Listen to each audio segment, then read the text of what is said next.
नमस्कार, स्वागत है आपका। देख रहे हैं हम सी न्यूज भारत। आपके साथ मैं हूं इशिता तिवारी। जशपुर जिले से बड़ी खबर है, जहां पत्तल गांव के बाग बहार से एक चौंकाने वाला मामला सामने आया है, जहां एक शासकीय शिक्षक पर सरकारी योजना का गलत तरीके से लाभ लेने का गंभीर आरोप लगा है।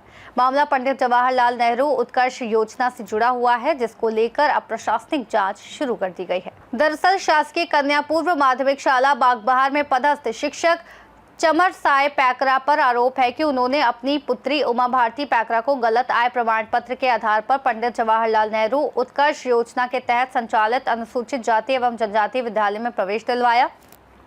एक संगठन द्वारा इस पूरे मामले को लेकर प्रशासन से विस्तृत शिकायत की गई है। शिकायत के मुताबिक चरम साय पैकरा शासकीय शिक्षक है और वर्ष 2023-24 में उनके वेतन के आधार पर वार्षिक आय करीब 7,83,000 रुपये बताई जा रही है, लेकिन इसके बावजूद तहसील पत्तल गांव से जारी आय प्रमाण पत्र में उनकी वार्षिक आय केवल 75,000 रुपये दर्शाई गई।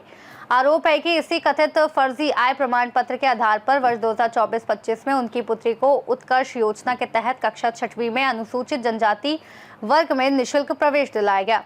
चयन सूची में छात्रा का नाम सरल क्रमांक 8 पर दर्ज बताया गया है। फिलहाल छात्रा कक्षा 6वीं उत्तीर्ण कर कक्षा 7वीं में अध्ययनरत है। शिकायतकर्ता का कहना है कि एक शासकीय कर्मचारी द्वारा वास्तविक आय छिपाना गंभीर कदाचार की श्रेणी में आता है। पूरा मामला क्या है?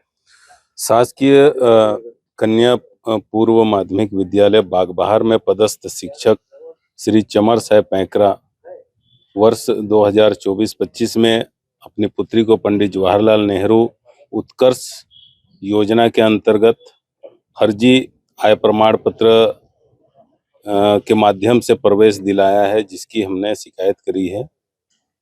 और इसकी शिकायत हमने श्रीमान कलेक्टर महोदय जशपुर, श्रीमान पुलिस अधीक्षक महोदय जशपुर, श्रीमान अनुविभागीय अधिकारी पुलिस पत्थलगांव, हमने संयुक्त संचालक और हमने कमिश्नर साहब, सभी जगह जो है हमने जिला शिक्षा अधिकारी के पास इस मामले की शिकायत करी है। और आप लोग को मैं बताना चाहूँगा कि पंडित जवाहरलाल नेहरू उत्कर्ष योजना के नियमावली के अनुसार जिसकी आय पालक या पिता की वार्षिक आय 2.5 लाख से अधिक नहीं होनी चाहिए, जबकि शासकीय शिक्षक चमर साय पैकरा का मूल वेतन 71,124 रुपया है। वर्ष 2023-24 में इनका वेतन रहा है, जिसका अगर वार्षिक गणना की जाए तो लगभग 8.5 लाख रुपया होती है।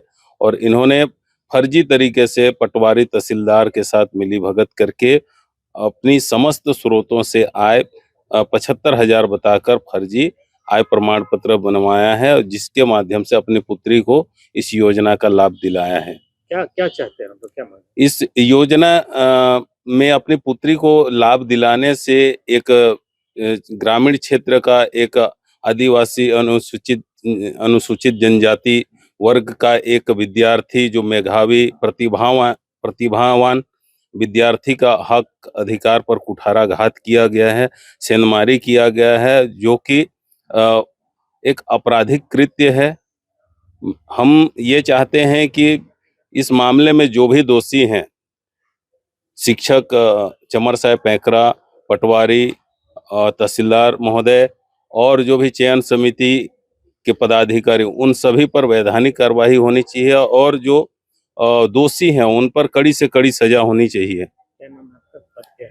मेरा नाम ददीबल प्रसाद विश्वकर्मा है। मैं मानव अधिकार जन जागरण मंच छत्तीसगढ़ संगठन का प्रदेश अध्यक्ष हूँ। क्या कार्रवाई कर रहे हैं? श्री चमर साय पैकरा जो शिक्षक एलबी के पद पर पदस्थ है, उनके विरुद्ध यह शिकायत प्राप्त हुई है कि उन्होंने अपनी सकल स्रोतों से आय को कमतर बता अपनी पुत्री का एडमिशन पंडित जवाहरलाल नेहरू उत्कर्ष योजना अंतर्गत मुफ्त आवासीय विद्यालय में कराया है। इसकी जांच की जा रही है और जांच के दौरान समस्त दस्तावेजी साक्ष्यों का एकत्रण किया जा रहा है और जो तथ्य परिलक्षित होंगे उनके अनुसार अग्रिम वैधानिक कार्यवाही सुनिश्चित की जाएगी। जशपुर से सी न्यूज संवाददाता जयप्रकाश रवानी की रिपोर्ट। वहीं इस मामले में एसडीओपी पत्तलगांव डॉक्टर ध्रुवेश जायसवाल ने बताया कि शिकायत प्राप्त हुई है और पूरे मामले की जांच की जा रही है। जांच में यदि आरोप सही पाए जाते हैं तो दोषियों के खिलाफ कानून के तहत सख्त कार्रवाई की जाएगी। अब सवाल यह है कि क्या जांच में सच सामने आएगा या फिर सरकारी योजना के दुरुपयोग का एक और मामला दब जाएगा। प्रशासनिक जांच पर सबकी नजरें टिकी हैं। रिपोर्ट में फिलहाल इतना ही। देश और दुनिया की तमाम बड़ी खबरों के लिए देखते रहिए सी न्यूज़ भारत।